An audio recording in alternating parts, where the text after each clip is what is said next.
ಯೇಸು ಕ್ರಿಸ್ತನ ಮಹಾಪರಿಶುದ್ಧ ನಾಮದಲ್ಲಿ ನಿಮ್ಮೆಲ್ಲರನ್ನು ವಂದಿಸುವಂತವನಾಗಿದ್ದೇನೆ. Praise the lord. ಶಾಲೋಮ್. ಈ ಬೆಳಗಿನ ಜಾವದಲ್ಲಿ ವಾಕ್ಯ ಓದಿಕೊಳ್ಳೋಣ. ಯಾಕೋಬನು ಬರೆದ ಪತ್ರಿಕೆ 2ನೇ ಅಧ್ಯಾಯ 24ನೇ ವಚನ ಓದಿಕೊಂಡು ಸ್ವಲ್ಪತ್ತು ಧ್ಯಾನ ಮಾಡಿಕೊಳ್ಳೋಣ. ಮನುಷ್ಯನು ಕ್ರಿಯೆಗಳಿಂದ ನೀತಿವಂತನೆಂದು ನಿರ್ಣಯಿಸಲ್ಪಡುತ್ತಾನೆ ಹೊರತು ಬರೀ ನಂಬಿಕೆಯಿಂದಲ್ಲವೆಂದು ನೋಡುತ್ತೀರಿ. ಈ ವಾಕ್ಯದಲ್ಲಿ ನೋಡುವಾಗ ಮನುಷ್ಯನು ಕ್ರಿಯೆಗಳಿಂದ ನೀತಿವಂತನೆಂಬುದಾಗಿ ನಿರ್ಣಯ ಹೊಂದುತ್ತಾನೆ, ನಂಬಿಕೆಯಿಂದಲ್ಲವೆಂಬುದಾಗಿ ನೋಡುತ್ತೀರಿ ಎಂಬುದಾಗಿ. ಮನುಷ್ಯನು ನೀತಿವಂತನೆಂಬುದಾಗಿ ಆತನು ಯಾವಾಗ ಕರೆಸಿಕೊಳ್ಳುತ್ತಾನೆಂಬುದಾಗಿ ನೋಡುವಾಗ ಆತನು ಮಾಡುವಂತ ಕೆಲಸ, ಆತನು ಕ್ರಿಯೆ ರೂಪದಲ್ಲಿ ನೋಡುವಾಗ ಈತನು ನೀತಿವಂತನಿದ್ದಾನೆ ಎಂಬುದಾಗಿ ಹೇಳುವುದಕ್ಕೆ ಸಾಧ್ಯವಾಗುತ್ತದೆ. ನಂಬಿಕೆಯನ್ನು ನೋಡಿ ಈತನು ನೀತಿವಂತನೆಂಬುದಾಗಿ ಹೇಳುವುದಕ್ಕೆ ಸಾಧ್ಯವಾಗುವುದಿಲ್ಲ. ಸೊ ಆ ನಂಬಿಕೆ ಕಾರ್ಯರೂಪದಲ್ಲಿ ಬರುವಂತದಾಗುತ್ತದೆ.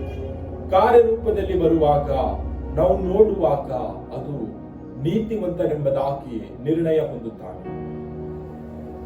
ನೀತಿವಂತನೆಂಬುದಾಗಿ ನೋಡುವಾಗ ಆತನು ದೇವರ ದೃಷ್ಟಿಯಲ್ಲಿ ಒಳ್ಳೆಯವನು, ಉತ್ತಮನು. ಯೇಸು ಕ್ರಿಸ್ತನು 2ನೇ ಬರೋಣ ಬರುತ್ತಾನೆ. ಬಂದಾಗ ಈ ಲೋಕದ ಜನರನ್ನು ನೋಡಿ ನೀತಿವಂತನು ಎಂಬುದಾಗಿ ನಿರ್ಣಯ ಮಾಡಲ್ಪಡುತ್ತಾನೆ. ಆ ನೀತಿವಂತನು ನಿರ್ಣಯ ಹೊಂದಿದ್ದ ಮೇಲೆ ಆತನು ಯೇಸು ಕ್ರಿಸ್ತನೊಟ್ಟಿಗೆ ಪರಲೋಕ ರಾಜ್ಯದಲ್ಲಿ ವಾಸಿಸುವಂತವನಾಗಿದ್ದಾನೆ. ನಾವು ಈ ಒಂದು ದಿನದಲ್ಲಿ ಈ ಲೋಕದಲ್ಲಿ ಯಾವ ರೀತಿಯಾಗಿ ಜೀವಿಸ್ತಾ ಇದ್ದೇವೆ? ನೀತಿವಂತರಾಗಿದ್ದುಕೊಂಡು ನೀತಿಯ ನಿಮಿತ್ತವೇ ನಾವು ಕಾರ್ಯ ಮಾಡುತ್ತಾ ನಂಬಿಕೆಯನ್ನು ಈ ಲೋಕದಲ್ಲಿ ಇಟ್ಟವರಾಗಿ ನಾವು ಜೀವಿಸುತ್ತಾ ಇದ್ದೇವಾ? ನಾವು ಯೇಸು ಕ್ರಿಸ್ತನಲ್ಲಿ ನಂಬಿಕೆ ಇಟ್ಟಿದ್ದೇವೆ. ಆ ನಂಬಿಕೆ ಕಾರ್ಯರೂಪದಲ್ಲಿ ನಾವು ಮಾಡುವಂತವರಾಗಬೇಕು. ಕಾರ್ಯರೂಪದಲ್ಲಿ ನಾವು ಮಾಡುವಾಗ ನೀತಿವಂತರೆಂಬುದಾಗಿ ತೋರು ಬರುವಂತದಾಗಿದೆ. ಒಂದು ವೇಳೆ ನಾವು ನಂಬಿಕೆ ಇಟ್ಟು ನಾವು ಕಾರ್ಯರೂಪದಲ್ಲಿ ಮಾಡದೆ ಹೋದರೆ ನಾವು ನೀತಿವಂತರೆಂಬುದಾಗಿ ನಿರ್ಣಯ ಹೊಂದುವುದಕ್ಕೆ ಸಾಧ್ಯವಿಲ್ಲ. ಯೇಸು ಕ್ರಿಸ್ತನಲ್ಲಿ ನಾವು ನಂಬಿಕೆ ಇಟ್ಟಿದ್ದೇವೆ. ಆ ನಂಬಿಕೆ ನಿಮಿತ್ತವೇ ನಾವು ರಕ್ಷಣೆ ಹೊಂದಿಕೊಂಡಿದ್ದೇವೆ, ಪರಲೋಕದ ನಿರೀಕ್ಷೆಯನ್ನು ಹೊಂದಿಕೊಂಡಿದ್ದೇವೆ. ಈ ಲೋಕದಲ್ಲಿ ಜೀವಿಸುವ ಕಾಲವೆಲ್ಲ ಶಾಂತಿ, ಸಮಾಧಾನ, ಪ್ರೀತಿ, ಅನ್ಯೋನ್ಯತೆ, ಕರುಣೆ, ದಯೆ, ಉಪಕಾರ, ಒಬ್ಬರನ್ನು ಸಂತೈಸುವುದು, ಮಾರ್ಗದರ್ಶನ ತೋರುವುದು, ಈ ಎಲ್ಲ ಕಾರ್ಯಗಳು ನೀತಿವಂತರ ಕಾರ್ಯಗಳಾಗಿದೆ.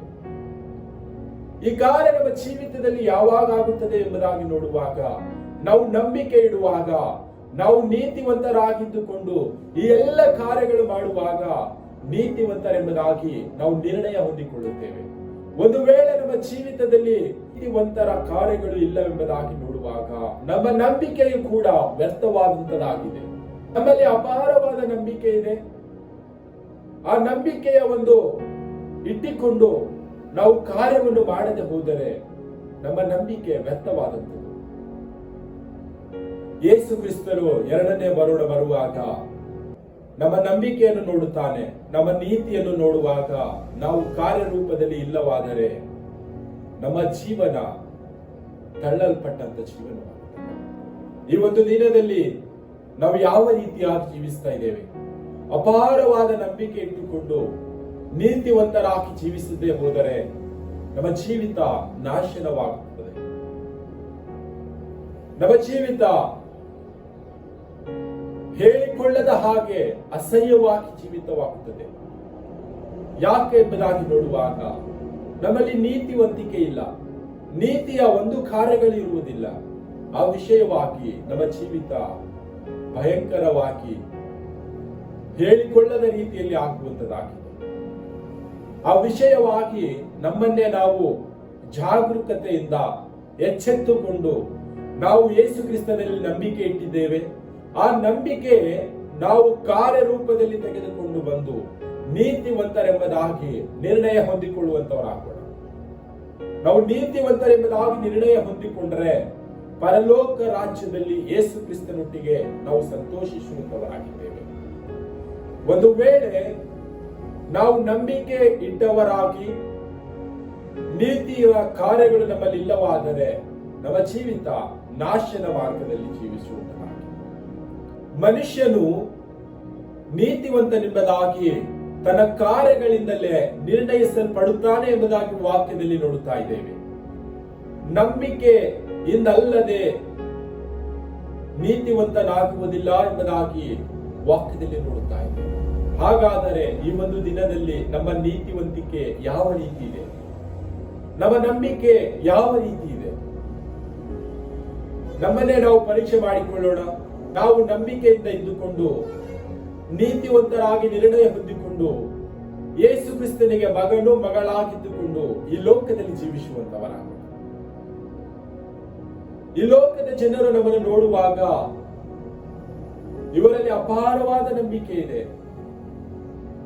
ಅನೇಕ ಜನರು ನಮ್ಮ ವಿಷಯವಾಗಿ ಮಾತನಾಡುತ್ತಾರೆ, ಪ್ರತಿ ವಾರ ಸಭೆಗೆ ಹೋಗುತ್ತಾರೆ. ಇವರ ನಂಬಿಕೆ ತುಂಬಾ ದೊಡ್ಡದಿದೆ, ಆದರೆ ಇವರ ಜೀವಿತದಲ್ಲಿ ಒಂದು ಕಾರ್ಯಗಳಾಗುತ್ತಾ ಇಲ್ಲ ಎಂಬುದಾಗಿ. ಯಾಕೆ ಕಾರ್ಯಗಳಾಗುತ್ತಾ ಇಲ್ಲ ಎಂಬುದಾಗಿ ನೋಡುವಾಗ ನಾವು ನೀತಿವಂತರಾಗಿದ್ದುಕೊಂಡು ಕಾರ್ಯದ ರೂಪದಲ್ಲಿ ಬರುತ್ತಾ ಇಲ್ಲ.